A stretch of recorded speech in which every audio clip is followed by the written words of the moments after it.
Most of us know that unnerving feeling of being too close to a big truck on the highway and the anxiety that comes when one of them slams on the brakes or maybe they swerve into our lane. What many people don't realize is the industry designed to keep your car from getting crumpled beneath a big rig is not as strictly monitored as you'd think. Only on NBC 29 tonight, Delia D'Ambra is here to show us the real-life dangers. Yeah, guys, truck manufacturers have been seeing these problems for decades, and now they're finally trying to correct the issue.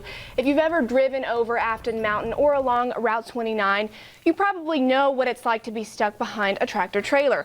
What you may not know is that depending on the safety equipment of the truck in front of you, you could be seconds away from a deadly accident.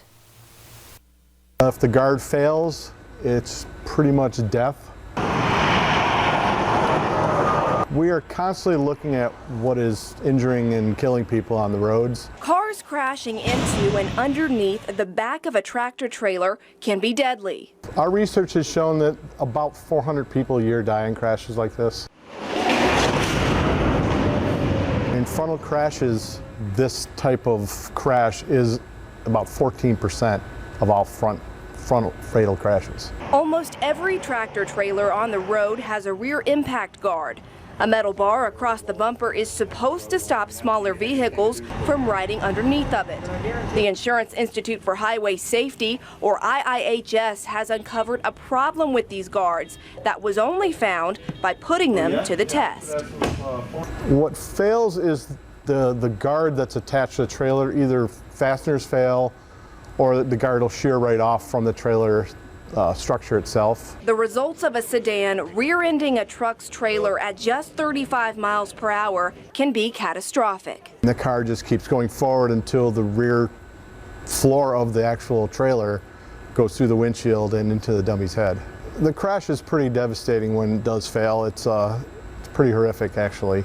For 5 years, IIHS has tested under-ride guards of the largest manufacturers of trailers in North America. These companies make up about 65% of heavy trailers on the roads. All of the trailer guards passed a test where a car hit it straight on. All except one passed when half of the car hit it. The same is not true for a 30% overlap test, which simulates what a driver would do in real life to avoid a truck by swerving. Only one guard passed that test. The structures that hold the guard to the trailer itself need to be stronger and possibly more of them. The U.S. Department of Transportation's National Highway Traffic Safety Administration requires all guards resist at least 11,000 pounds of force on the farthest ends and 22,000 pounds of force closer to the center. But a guard manufactured a decade or more ago that initially met those standards may not now. Typical rust and corrosion you see from the salt and the weather. And there's a lot of older equipment out there because people run their trailers sometimes 15 to 20 years. Shop mechanics and trailer salesmen at the Virginia Truck Center say aged guards may look safe, but not be. We see stuff with 1990s that still look good, then you see stuff with a 2007 that's ready to rot off and needs replaced. We see them with rust issues, especially some of the older ones, but I mean, it's something that you monitor every 3 to 6 months. IIHS researchers say just eyeballing a guard that is rusted or bent is not enough to really know. If it has some rust on it, it will still pass inspection. That's why rigs that look like this are still on the roads with you. As long as it has the reflective tape and it's not rusted full of holes, it will pass inspection. So there's some going down the road that look pretty nasty that will pass inspection. I have personally seen a few guards that were damaged and should be replaced and were not safe. Manufacturers are showing the initiative to get new models passing higher safety standards. 5 of the other 7 are making improvements based on what we have done, and they don't have to do that. For now, the National Highway Traffic Safety Administration is not forcing trailer manufacturers to replace old guards with brand new ones, though that time may come eventually. You're seeing it change now. I think it'll take a few years before you see all the manufacturers improving their bumpers, but it's in the process now. Do you think that's just a money thing, or do you think it's just a got to see enough evidence sort of thing? I think it's both. They do require any damaged guard to be replaced.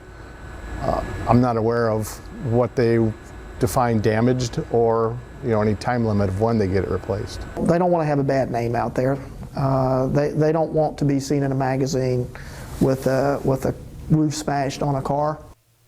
Mechanics at the Virginia Truck Center and researchers at IIHS both say repairs or total replacements of underride guards do not cost very much for manufacturers. They're made mostly from steel and cost anywhere from $300 to $2,200 on average, so not a big cost when you're really talking about saving a life on the roads. And it's just an eye-opener to think to yourself, when you get behind those trucks, just keep your distance.